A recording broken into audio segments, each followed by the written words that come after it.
Friends, आज हम बात कर रहे हैं इंडियन रेलवे फाइनेंस कॉरपोरेशन की यानी आईआरएफसी की। कंपनी का परफॉर्मेंस तो बहुत ही अच्छा है, लेकिन स्टॉक की जो परफॉर्मेंस है वो बिल्कुल ही हमें दिखलाई नहीं दे रही है। जिस तरह से लगातार परफॉर्मेंस अच्छी हो जा रही है कंपनी का, रेवेन्यू और प्रॉफिट बढ़ते जा रहा है, लेकिन उसके बावजूद भी स्टॉक की प्राइस में जो है हमें कोई भी बढ़त देखने को नहीं मिल रही है। इसके पीछे क्या वजह है, इसको हम डिस्कस करेंगे और जानने की कोशिश करेंगे क्या आने वाले समय में ये भी आईआरसीटीसी बन सकता है। जिस तरह से पिछले 4-6 महीनों में आईआरसीटीसी ने लोगों को मालामाल कर दिया है, क्या ऐसा ही आईआरएफसी में हो सकता है? क्योंकि जो इसके जो फंडामेंटल्स है वो बहुत ही ज्यादा मजबूत है, कंपनी बहुत ही शानदार प्रॉफिट में है, उसके बावजूद भी हमें यहाँ पर बढ़ोतरी देखने को नहीं मिल रही है स्टॉक में। जब इसका जो आईपीओ आया था तब जो रिसर्च एनालिसिस थे वो कह रहे थे कि जो इसकी आईपीओ की जो प्राइस है वो बहुत ही कम है, आईपीओ की लिस्टिंग भी जो है प्रॉफिट में नहीं हो पाई,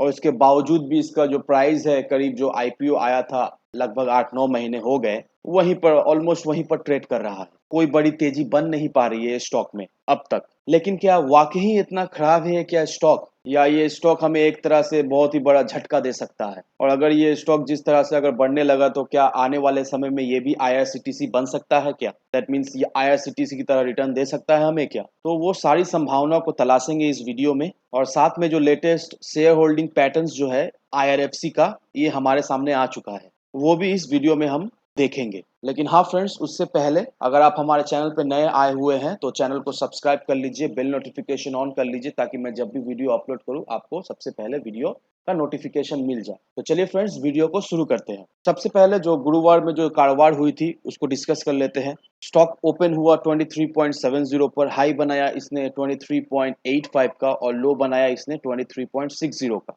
और एंड में इसने 23.65 का क्लोजिंग दिया। ना इसमें बढ़त देखने को मिली, ना इसमें गिरावट देखने को मिली। तो अगर एनएससी की करें तो एनएससी में जो क्वांटिटी जो ट्रेड हुआ वो है तो 1,27,02,00,000 की क्वांटिटी ट्रेड हुई। 62,93,000 की डिलीवरी उठाई गई, और डिलीवरी की जो परसेंटेज निकल कर आई है वो 49.55% की। तो देखा जाए तो बहुत ही शानदार डिलीवरी बेस में काम हुआ, करीब 50% डिलीवरी बेस माल उठाया गया। तो देखा जाए तो काफी अच्छी खासी इसमें खरीदारी हो रही है। लोग जो है ये स्टॉक लेकर रख रहे हैं, और आने वाले समय में ये स्टॉक काफी तेजी से आगे जा सकता है। फ्रेंड्स, देखा जाए तो ये जो स्टॉक है ये इतनी ही एक तरह से मजबूत कंपनी है कि आने वाले समय में जो अभी प्राइस में ये ट्रेड कर रहा है वो कभी भी ट्रेड नहीं करेगा। जब भी इसमें तेजी का माहौल बनेगा तो ये स्टॉक बहुत ही तेजी से आगे बढ़ेगा, और फिर जब ये बढ़ने लगेगा तो आप सोच नहीं पाओगे कि ये इतनी तेजी से ये जो स्टॉक है जो बढ़ने लगेगा। तो देखा जाए तो इस समय ये खरीदारी का मौका है ये स्टॉक को।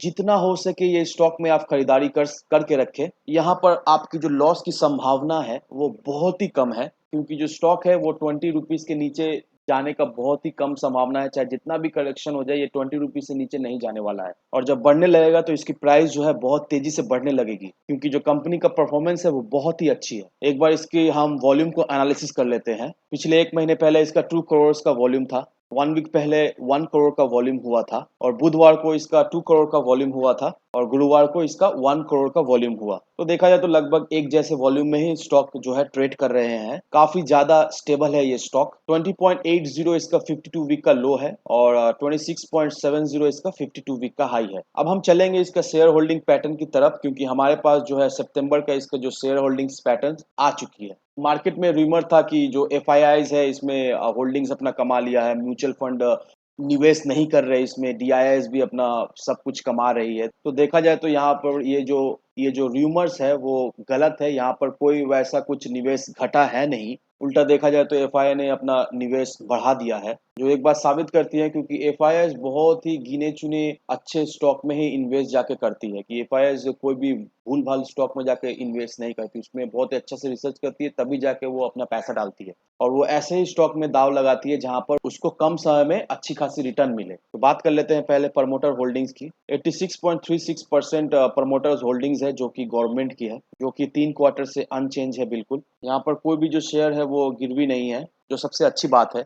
एफआईआईस की बात करें तो 1.44% मार्च की क्वार्टर में थी, जून क्वार्टर में उसकी होल्डिंग्स घटी है, जो कि 0.86% हो गई थी, लेकिन सितंबर आते आते उसकी जो होल्डिंग्स जो है वो फिर से बढ़ गई है, यानी 1.06% की होल्डिंग्स अभी एफआईआईज ने लेकर रखी हुई है। अगर हम बात करें DIIs की तो 4.24% की होल्डिंग्स मार्च में थी। जून क्वार्टर में उनकी 3.75% की होल्डिंग्स हुई और सितंबर में 3.19% की होल्डिंग्स हुई। यहाँ पर जो बड़े फंड हाउस है ज़रूर इसमें अपनी होल्डिंग्स थोड़ी कम कर रहे हैं।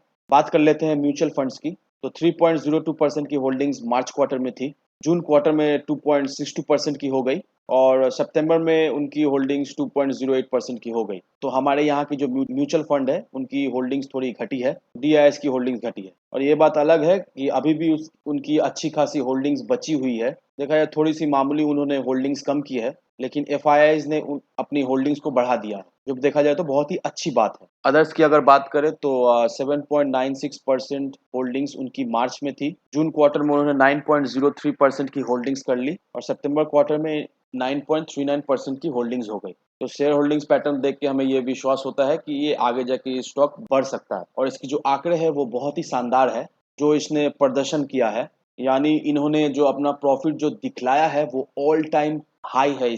इनका प्रॉफिट जो है 4,416,000 करोड़ रुपीस का प्रॉफिट है, जहां पर 38.34% की जबरदस्त जंप देखने को मिल रही है पिछले साल से। पिछले साल इनका टोटल प्रॉफिट 3,192 करोड़ रुपीस का था। तो देखा जाए तो कंपनी का प्रदर्शन बहुत ही शानदार है और सबसे अच्छी जो बात है कि कंपनी ने यहाँ पर इस साल अच्छे खासे डिविडेंड की घोषणा की है। और अगर इसके हम फंडामेंटल्स को चेक करें तो देखा जाए तो बहुत ही शानदार है। अर्निंग पर शेयर यानी कि EPS 3.38 का है। Price to earning that means PE ratio 7 का है। बुक वैल्यू पर शेयर 28.63 का है। ROCE इसका 5.02 का है। डिविडेंड यील्ड है इसका 4.4 का और फेस वैल्यू है इसका 10 रुपए का। तो बहुत ही शानदार इसकी फाइनेंशियल सेहत है और सबसे अच्छी बात है जो फिलहाल इसकी जो परफॉर्मेंस है बहुत ही अच्छी लग रही है और एंट्री पॉइंट इसकी बहुत ही अच्छी है क्योंकि स्टॉक बिल्कुल ही अभी ओवरबॉट जोन में नहीं है और इसके ऊपर कोई भी रेड फ्लैग नहीं है, यानी कि ये स्टॉक ASM और GSM लिस्टेड भी नहीं है। और सबसे बेस्ट बात ये है कि 100% एनालिस्ट इसमें बाइंग की सजेशन दे रहे हैं। लोग कह रहे हैं कि इसमें खरीदारी करें, ये स्टॉक जो है कमाल कर सकता है। अगर इसके हम फाइनेंशियल ट्रेंड्स को चेक करें तो ये जो आंकड़े हैं वो बहुत ही ज्यादा चौंकाने वाले हैं। लगातार जो कंपनी की रेवेन्यू और प्रॉफिट दोनों में ही बढ़ोतरी हो रही है। 2018 की अगर हम बात करें तो 9.27 थाउजेंड करोड़ रुपीस का इनका रेवेन्यू हुआ था और प्रॉफिट जो इनका हुआ था वो 2.05 थाउजेंड करोड़ रुपीस का। अगर हम बात करें 2019 की तो 11.13 थाउजेंड करोड़ रुपीस का इनका रेवेन्यू मिला और जो प्रॉफिट मिला वो है 2.25 थाउजेंड करोड़ रुपीस का। और बात अगर हम करें 2020 की तो 13.42 थाउजेंड करोड़ रुपीस का इनका रेवेन्यू मिला और